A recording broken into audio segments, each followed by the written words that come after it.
Hello everyone, my name is Christian. Welcome back to Tekpon. Today our guest is Darren, the CEO and co-founder at Carbide. Hello. Hello, how you doing? I'm doing fantastic. Please tell us what your company does.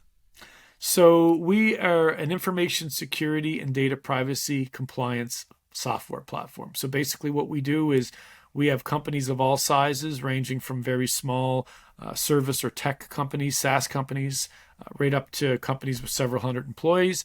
And they generally come to us because they have a need to either build and manage or a security program or data privacy program, or maybe they have a program that they've put together that they need to improve upon or put better practices and better toolage around it to manage it and measure success around that program. Do you only work with SaaS companies? No, we have a variety of companies. I would say that a lot of our early customers were SaaS companies. That was our prime focus. We have seen some diversification in our portfolio of customers. We have companies in manufacturing. We've worked with small government organizations historically. We've worked with service companies. Yeah, it really has diversified, but there's been a lot of demand in the last couple of years. A lot of SaaS companies that sell to enterprise that have been put through requirements in the sort of the enterprise buying process, where there's a lot of scrutiny around vendor risk and things like that. So we've seen a lot of SaaS companies that can't close deals unless they can put together, a strong security program and data privacy program. And of course, the data privacy regulations around the world have gotten, really complicated. And in the States, you've got different states creating their own regulations. In Europe, you have the GDPR. In Canada, you have federal and provincial regulations, and really the whole world is adopting some form of their own GDPR. And so it's gotten much more complicated for these small, medium-sized SaaS companies that want to play in the enterprise arena. And you're basically their partner to solve all those issues. You got it. Yeah, our system maps to several important data privacy regulations. It maps to a lot of the information security standards out there. So things like ISO 27001, various different NIST frameworks, things like FedRAMP, StateRAMP, SOC 2, like a lot of these things that companies are being required to either certify with or comply with before they can work with certain organizations or in certain spaces. So our platform automates the generation of controls that map to all of these different standards and frameworks. It automates the generation of policies. It guides you through implementation, building out an implementation roadmap. And we have tools that integrate with something around 130, 140 different platforms to basically, monitor and measure compliance performance, collect evidence, and help in the preparation of audit activities. That's awesome. What would you say are your most loved features? My most loved features. Well, I mean, it's funny. I think I'm always more in love with the newer things. It reminds me when I used to be a musician in my 20s, and I always used to love our newer songs better. And I think that's a common thing. A lot of people that I know that still perform professionally, like, there's that one hit they did 10 years ago that everybody wants to hear, and they're really sick and tired of singing, and they just want to play their new music. I feel that way about features in Carbide. So we've been building some really fascinating things as of late with AI. And there's obviously everyone's talking AI these days. There's been some pretty big advances in the last while, and so we have a slew of really awesome features. We just launched one internally last night, which is a questionnaire answering tool, and it's fascinating. Like it's a no bullshit tool. Like it literally answers the questions extremely accurately and aligned with what the organization's actual security posture is. And so that's really fascinating. We're going to run it internally, and we have some beta customers playing with it, and it's going to launch. It's going to launch in 2 weeks. And we have another really cool bot we also launched internally. Again, it's going to be something available, but it's almost like a chat GPT in your security program. So, you can't ask it how to make a recipe for you for dinner, but you can ask it questions about how you may solve a problem or secure a situation, or if you quickly need, oh no, we just had this incident. What steps should I take? Like things like that. It has the ability to contextualize, provide a very, an answer that is proceduralized step by step to a situation like that. right into a chat window, and that's going to be coming out as well to our customers as a Slack integration. So really just sort of integrate, leverage that AI, but in the context where you don't have to be a brilliant prompt engineer to get the right answer. As fun as ChatGPT is, it does lie, or it tells you things very convincingly that are not actually the truth. So our iteration of this doesn't. It's really, really brilliant. So those have been some of the innovations that have been super fascinating that we've been working on, that are definitely some of my favorite features. I've always classically in our tool, one of my favorite features has been how well our tool generates controls and policies. So there's a lot of tools out there that are very cookie cutter, that spit out like very template oriented stuff where essentially every customer gets the same shit. We've put a lot of effort into making sure that what customers get is more tailored and unique to their use case, versus just adopting this boilerplate of stuff that probably doesn't really might cover some bases, and it's probably better than nothing, but you're spending time trying to interpret or understand or implement things that are likely not the right things that your business actually needs. I understand. Thank you for sharing. You put it very well. What is the pricing for Carbide? Yeah, so our pricing ranges on the bottom end. We have entry level packages to start around the $5,000 range, and that goes all the way up to on our higher tiers can be up to $25K. We also have penetration testing, so that we have an add-on which is penetration services, and we partner with different organizations there to offer very comprehensive but cost-effective manual application penetration tests for our customers. So we have customers that are paying as little as $5,000 a year, and we have customers that are paying as much as $35,000 a year. And we are starting to move up market a little bit. So we do have new pricing coming out very soon, which is going to even have some tiers that are designed, more robust features that are designed more for that larger organization. I'd love to hear a success story from one of your happy customers. Yeah, I mean, one organization that I can think of. It's funny with success stories. When it comes to security, you have to be very careful. What you share without having clear permission from them. But there's a company that we worked with. Started working with them about 3 years ago. The company's called Protocase, and it's actually spun off another company called 45 Drives. They do really amazing stuff. Protocase does custom enclosures where you can, in 24 hours you can have something built. So if you're building a piece of technology, maybe you're NASA putting something in a space shuttle, or you're not going to build 1,000 of these things, so you don't want to go to mass production, but you need a high quality enclosure for your technology. Or maybe you're Apple or DigiDesign building some sort of prototype. These guys would be for this company would be the company for that. And they opened this other side of their company, which 45 Drives. It's been really successful, and they build custom enclosures. So like multi terabytes of data storage, rack mountable, like super lean, super awesome technology, very very cost effective. Their story is fascinating. They have massive growth. They're up around 500 employees now. So they've more than doubled in size since we started working with them.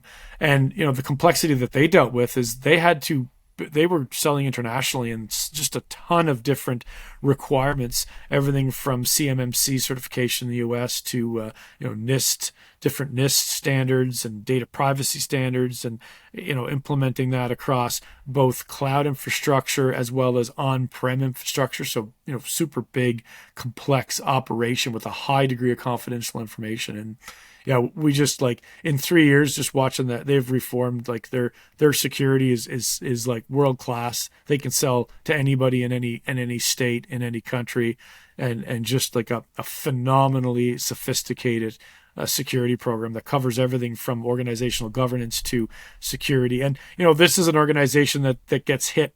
They've had people attempting to crypto lock them and hit them with ransomwares, and it's been really fascinating to see them. And they've got so security. I always believe, I always preach this whole concept of when you really build a good security program, it ends up being something that all the people in the organization become aware of, and the humans are so critical. And if they see it as like some BS red tape that gets put in their way versus like actual things that they learn and incorporate in their lives. And so this company's actually, gone from, thinking about building, world-class security program. And now they actually have a security product. So their 45 drives tool has actually come up with a ransomware protection tool where they have like all kinds of really cool technology where you can be storing backups in ways where the backups can't be infected by this type of crypto locking event. And they're actually now launching a security product. So they, I think for me that's a really big success. Like I always say, like I can always tell the companies that have good security by how security conscious leadership is. So when the organizations gotten so obsessed about it that they're now like, hey, we're going to build a security product. Like to me, that's like, okay, well, I can't make you any more obsessed about security than that. So I'd say that's one of our biggest success stories. I know compliance is a very competitive space.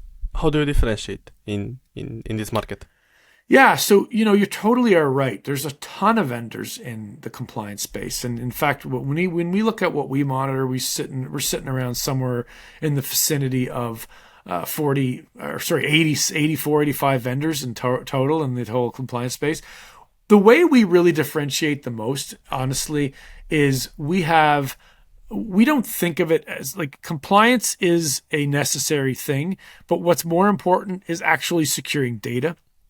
And so there's a whole bunch of platforms out there that are all about like put your compliance in autopilot, and it's all about like fast and cheap, and you don't have to do anything, and don't worry about anything, and the problem with that is we refer to it as security theater because it becomes theatrical presentations where you're able to present really nice dashboards and things that make the organization appear as though it has a high security posture. But all it's doing is skating around a lot of times and finding that minimal viable, what's the least I can do to make the minimal requirement to squeak over every one of these SOC 2 requirements, for example. And we also see in the auditor space, there's also a ton of auditors out there that are like, we hear our enterprise organizations refer to them as like getting a SOC 2 from a bubblegum machine where you're paying dirt cheap and the degree of scrutiny that's going on. And it's like all this automated evidence is being created and just pushed to the auditor, and they're not doing,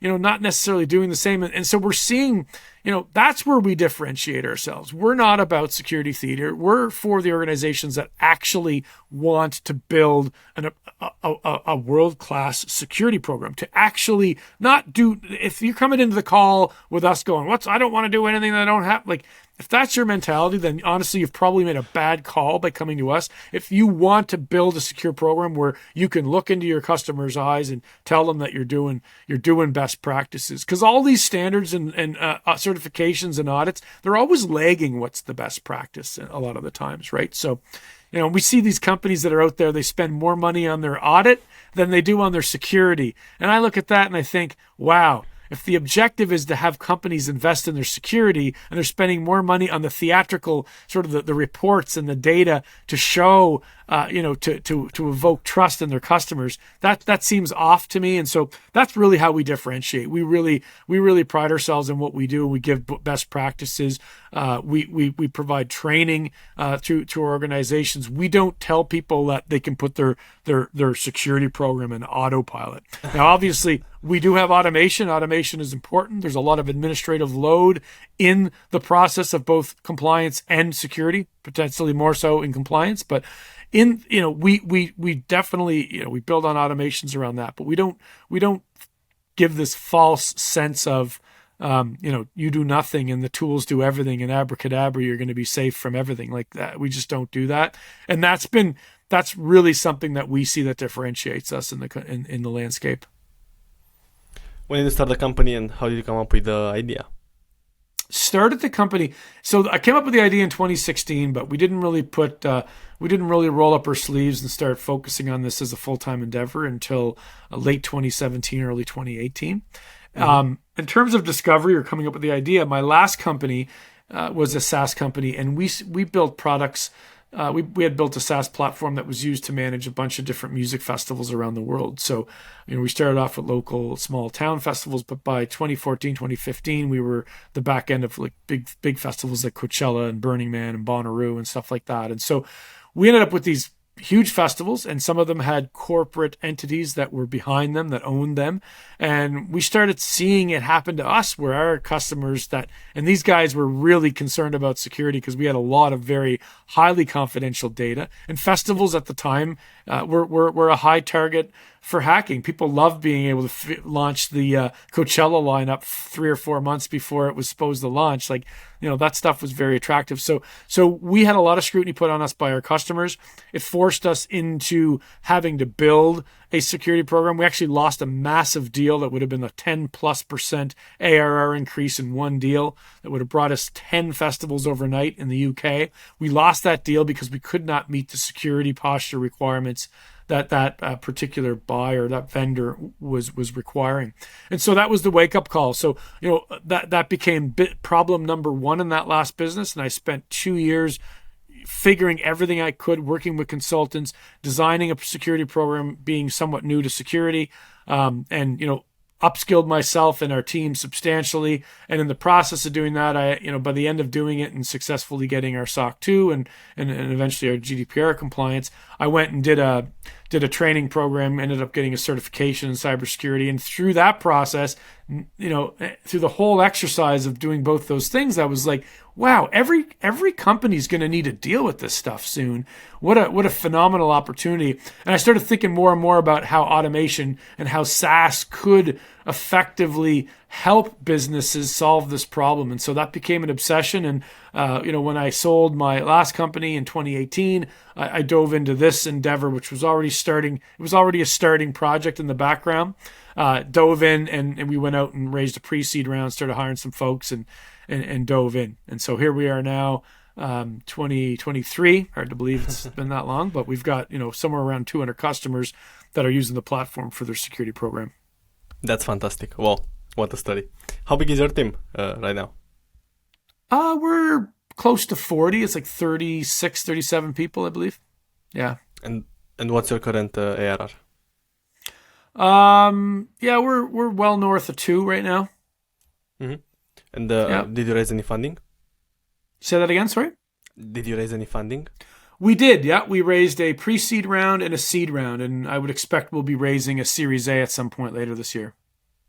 Okay, because the environment right now is not the friendliest, right? With raising money. It's tough out there, but a lot of companies are struggling. We see that, and we've had some setbacks where a lot of our customers are SaaS companies, but we're still growing our ARR month over month, quarter over quarter. So despite, you're right. We hear from customers all the time that are trying to make payment terms and trying to deal with stuff. And we went from a world where everyone was printing money and money was pretty easy to get. And everyone was just, hyper focused on top line growth. And overnight, it seems like the transition has gone to, like eyes on cash flow positivity, ASAP for everyone. Yeah, exactly. Do you think you found the product market fit? Yeah, I definitely feel that way. I mean, there's expansion that we're seeing. We are starting to do a lot more with channel providers. So we're seeing MSPs, MSSPs, security consultants. That's exposing us to different verticals. So we're seeing some expansion, and I think what we'll find is there'll be new product market fits out there as we grow. Certainly with the small to medium sized startup, we've done so many of them. We know that space super well. We're also starting to see more upper and mid market size companies like 200 plus employees. We're seeing a lot more happen there, and as our product becomes more and more robust, I would expect that we'll really codify the product market fit in that demographic soon as well. What has been your best growth tactic for getting new customers? Best growth tactic for getting new customers. We get it. I mean, historically over the company, we've gotten a ton from referrals from other customers. And that's, even like we've had companies that have struggled where they've laid off people, and then the people that they've laid off have join new companies, and then then they bring us new customers. We've seen that happen. That's been one of the one of the, I guess, positive positive points in the negativity of the market situation and some of the hard times that we see companies and unfortunately some of our customers go through. But yeah, customer referral has been huge, and that's a great one for us. We really just started building out a marketing team in the last in the last maybe 6 months. We had a very small sales team. And so we're really just starting to build that and getting prompted up for scale now that we feel we've really dialed in on that product market fit. What's your best piece of advice for a SaaS founder? Oh man, there's so many things. Yeah, I mean, I think the biggest thing is communication in your team, especially if you're a remote team, right? Like, I've naturally, all my businesses historically have been all on-prem. So this transition since the beginning of the pandemic, which for us left us in a full-time 100% remote team because our team growth happened during the pandemic. And, we took advantage of the fact that everyone was working from home and just hired people from different parts of the world, right? But I think, as you grow, as a company grows, you don't get that natural culture build that I think can happen a little bit more haphazardly when everybody goes to work and everyone grabs beers on Friday after work and goes and grabs lunch together and stuff. So I think you have to be more deliberate. We've done a lot, like having the numbers and the metrics really clear, having transparency across the organization, communicating the core objectives, even to the point where it may feel like a bit of a broken record. Like, make sure that every team lead knows clearly what we're trying to achieve, what is the most important, how we're performing on that, communicate that at all hands meetings, communicate that in weekly or bi-weekly or monthly updates that you send your team, whatever that is. That's a thing. I think that we didn't do a great job at that in 2022, but we're doing a really kick-ass job at that in 2023. We've made a big focus and transition on that. And I see the results. It really helps bring everybody together to understand what we're all collectively needing to work on. And I'm not saying there's not room for improvement for us, because I think there is, but definitely see a difference in how the team operates. And it helps evoke that sense of urgency when you have very key metrics that are core to the business, and it's super clear what each department and each role, what role they play in that. It just changes the organization. People then understand, why am I doing this, and what's why is this important? And you don't have people coming out with things where you're like, why did we do that? So yeah, that's a big one. I think that's a good piece of advice right now, is where a lot of organizations still have some degree of remote working in their teams. Thank you for sharing. I have only one question left. What's your favorite SaaS product? What's my favorite SaaS product? Wow, man, you got me there. I think you really got me. I don't I use a lot of SaaS products, but since I have put a VP layer in the business, it's I don't use them to the same degree as I used to, right? Like right now, honestly, I spend most of my, I do like Google Workspace a lot. I like how you can do so much in it. Yeah. And it covers a lot. I like Asana a lot as a task management tool. So those are two that I use. I mean, Google has there's some pet peeves, and I think that's just the inherent situation of when you're doing so much. How do you perfect any one thing? But you can do so much. You can do endpoint management, you can do single sign-on. So even from a security level, you can inherently, through a Google Workspace account, get a ton of security functionality. You can enforce MFA, you can use SSO through that. So you can use it to really help your identity and access management. Pretty lightweight. Really good security on the email if it's used properly and configured, which you can enforce.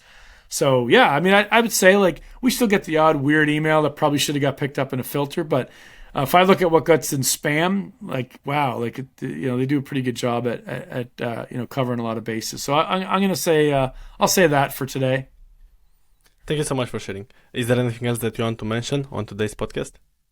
Yeah, I mean, the only other thing I would say is if you're interested in learning more about information security, scams, different things like that organizations are getting caught in, or ways that you can help, like certainly feel free to go to our website, Carbide Secure, Carbide secure.com. I also have a podcast that I produce, comes out every Wednesday. It's just a short, anywhere from 18 to 25 minutes. It's called Why I Am Still Awake, and it's a podcast where I talk about all the things that I'm working on, problems I'm solving. They're not always like, I try not to get too techie because the audience is a lot more entrepreneurial and a lot more, so I try to keep it contextually around things. How do you make this stuff have meaning and not dive too deep in the technical weeds? So, those are some ways to engage with me, and I'm on LinkedIn as well. I'm pretty active there. So, happy to take any questions. Love meeting people. If there's anybody out there that wants to learn more about what they should be thinking about around security, privacy in their business, anything I can do to help, happy to help. Thank you so much for joining the podcast. You did great. Thank you. Thanks for having me.